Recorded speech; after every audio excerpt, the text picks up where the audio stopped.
La semaine de la fête était déjà à moitié passée quand Jésus monta au temple et se mit à enseigner. Dans leur étonnement, les Juifs disaient: «Comment cet homme connaît-il tant de choses sans avoir fait d'études?» Jésus leur répondit: «Mon enseignement n'est pas le mien, c'est l'enseignement de celui qui m'a envoyé. Celui qui veut faire la volonté de Dieu saura si cet enseignement vient de Dieu ou si je ne parle qu'en mon nom. Si quelqu'un ne parle qu'en son nom, il cherche sa propre gloire.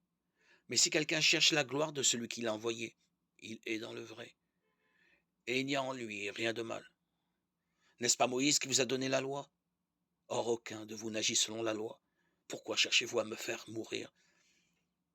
La foule répondit: «Tu es un possédé, qui donc cherche à te faire mourir?» Jésus leur répondit: «Pour une seule œuvre que j'ai faite, vous voilà tous dans l'étonnement. Moïse vous a prescrit la circoncision. En fait, elle ne vient pas de Moïse, mais des patriarches. Et vous la pratiquez même le jour du sabbat.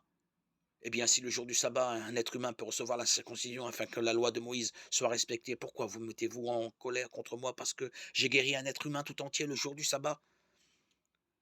Ne jugez pas d'après l'apparence, mais selon la justice.» Quelques habitants de Jérusalem disaient alors: «N'est-ce pas lui qu'on cherche à faire mourir? Le voilà qui parle ouvertement et personne ne lui dit rien. Les chefs du peuple auraient-ils vraiment reconnu que c'est lui le Messie? Mais lui, nous savons d'où il est. Or, lorsque le Messie viendra, personne ne saura d'où il est.» Jésus, qui enseignait dans le temple, s'écria: «Vous me connaissez et vous savez d'où je suis. Je ne suis pas venu de moi-même, mais celui qui m'a envoyé dit la vérité, lui que vous ne connaissez pas. Moi, je le connais parce que je viens d'auprès de lui, et c'est lui qui m'a envoyé.»